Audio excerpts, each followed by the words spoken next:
ಓಂ ಶ್ರೀ ಗುರುಭ್ಯೋ ನಮಃ. ಹರಿ ಓಂ. ಧರ್ಮ ನಿಜವಾದ ಅರ್ಥದಲ್ಲಿ ಪ್ರಾರಂಭವಾಗುವುದು ತೃಷ್ಣೆಗಳ ತ್ಯಾಗದಿಂದ. ಇಂದ್ರಿಯ ಸುಖದ ಆಸೆಯನ್ನು ನಾನು ಬಿಡ್ತೇನೆ. ಮನಸ್ಸು ಬುದ್ಧಿಗಳ ಸುಖದ ಆಸೆಯನ್ನು ನಾನು ಬಿಡ್ತೇನೆ. ಈ ದೇಹ ನನಗೆ ಕೊಡುವ ಸುಖದ ಆಸೆಯನ್ನು ನಾನು ಬಿಡ್ತೇನೆ. ಹೀಗೆ ಧರ್ಮ ಪ್ರಾರಂಭ ಆಗುವುದು. ಈ ತ್ಯಾಗವನ್ನು ಸಾಧಿಸಲಿಕ್ಕೆ 2 ಉಪಾಯಗಳನ್ನು ನಮ್ಮ ಶಾಸ್ತ್ರಗಳು ಹೇಳಿಕೊಟ್ಟಿವೆ.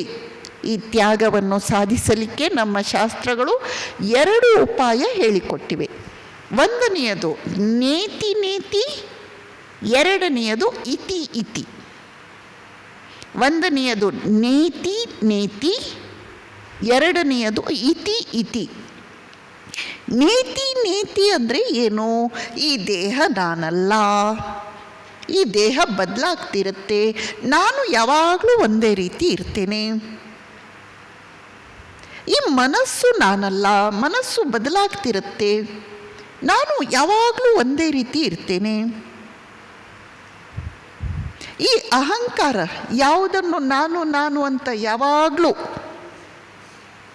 ಹೇಳುತ್ತಿರುತ್ತೇನೆಯೋ ಆ ಅಹಂಕಾರ ನಾನಲ್ಲ.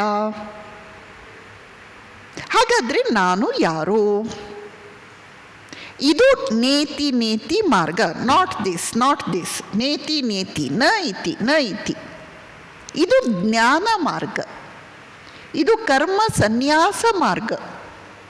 ಇದು ಯಾರು ತೀವ್ರ ವಿವೇಕ ವೈರಾಗ್ಯ ಮುಮುಕ್ಷುತ್ವದಿಂದ ಸಂಪನ್ನರಾಗಿದ್ದಾರೆಯೋ ಅವರಿಗೆ ಮಾತ್ರ ಇರುವ ಕಠಿಣ ಮಾರ್ಗ. ಎರಡನೆಯದು ಇತಿ ಇತಿ. ಹಾಗಂದ್ರೇನು? ನಾನು ಎಲ್ಲವನ್ನೂ ಮಾಡ್ತೀನಿ, ಪ್ರಪಂಚದಲ್ಲಿ ಎಲ್ಲವನ್ನು ನನ್ನ ಪಾಲಿಗೆ ಬಂದದ್ದನ್ನೆಲ್ಲ ಮಾಡಿಕೊಂಡು ಹೋಗ್ತೇನೆ. ಆದರೆ ನನ್ನದಲ್ಲ, ಭಗವಂತನ ಸೇವೆ, ಭಗವಂತನ ಪೂಜೆ ಎಂದು ಮಾಡಿಕೊಂಡು ಹೋಗ್ತೇನೆ. ಇದು ಭಗವಂತನ ಕೃಪೆ, ಇದು ಭಗವಂತನ ಕೃಪೆ. ಈ ದೇಹ ಭಗವಂತನ ಆಶೀರ್ವಾದ, ಈ ಮನಸ್ಸು ಬುದ್ಧಿ ಭಗವಂತನ ಆಶೀರ್ವಾದ. ಅದರಿಂದ ಅವನ ಪೂಜೆಯನ್ನು ಮಾಡ್ತೇನೆ. ಇದು ಭಗವಂತ, ಇದು ಭಗವಂತ, ಇದು ಭಗವಂತ ಅಂತ ಹೋಗುವುದು ಇತಿ ಇತಿ ಇತಿ. ಇದು ಭಗವಂತ ಅಲ್ಲ, ಇದು ಭಗವಂತ ಅಲ್ಲ, ಇದು ಭಗವಂತ ಅಲ್ಲ. ದೇಹ ಮನ ಬುದ್ಧಿ ಅಹಂಕಾರ ಭಗವಂತ ಅಲ್ಲ, ಅದರ ಆಚೆ ಇರುವ ಸತ್ವಸ್ತು ಆತ್ಮ ಭಗವಂತ. ಇದು ನೇತಿ ನೇತಿ ನೇತಿ. ಯಾವ ಮಾರ್ಗದಿಂದ ಹೋದರೂ ನಾವು ಬ್ರಹ್ಮ ಸಮುದ್ರವನ್ನೇ ಸೇರುತ್ತೇವೆ. ಕೊನೆಗೂ ನೀರಿನ ಹನಿ ಸಮುದ್ರವಾಗುವುದೇ ಮುಖ್ಯ. ನೀವು ನೇತಿ ಮಾರ್ಗದಿಂದ ಹೋಗಿ, ಇತಿ ಮಾರ್ಗದಿಂದ ಹೋಗಿ. ಯಾವುದು ಇತಿ ಮಾರ್ಗ, ಇತಿ ಇತಿ ಮಾರ್ಗವೋ ಅದು ನಿಷ್ಕಾಮ ಕರ್ಮಯೋಗದ ಮಾರ್ಗ, ನಿಷ್ಕಾಮ ಕರ್ಮಯೋಗದ ಮಾರ್ಗ. ಸ್ವಾಮೀಜಿ ಒಂದು ಉದಾಹರಣೆ ಕೊಡ್ತಾರೆ. ಈ ಜಗತ್ತು ಇದೆಯಲ್ಲ, ದೊಡ್ಡ ಸುಳಿ.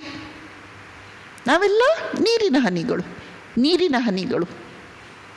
ಈ ನೀರಿನ ಹನಿ ನದಿಯಲ್ಲಿ ತೇಲ್ಕೊಂಡು ಬರ್ತಾ ಇರುತ್ತೆ, ಜನ್ಮ ಜನ್ಮಾಂತರಗಳಿಂದ ನದಿಯಲ್ಲಿ ತೇಲ್ಕೊಂಡು ಬರ್ತಾ ಇರುತ್ತೆ. ಆ ನೀರಿನ ಹನಿ ಹೋಗಿ ಇದ್ದಕ್ಕಿದ್ದ ಹಾಗೆ ಸುಳಿಯಲ್ಲಿ ಸಿಕ್ಕಾಕೊಳ್ಳುತ್ತೆ.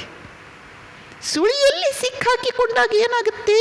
ಆ ಸುಳಿ ಎಷ್ಟು ವೇಗವಾಗಿ ತಿರುಗ್ತಾ ಇರುತ್ತೆ ಅಂದರೆ ಇದು ಅದರಲ್ಲಿ ತಿರುಗುತ್ತೆ. ಆ ತಿರುಗುವ ರಭಸಕ್ಕೇ ಮುಂದೊಂದು ದಿನ ಆ ನೀರಿನ ಹನಿ ಸಿಡಿದು ಮುಂದಕ್ಕೆ ಹೋಗ್ಬಿಡುತ್ತೆ.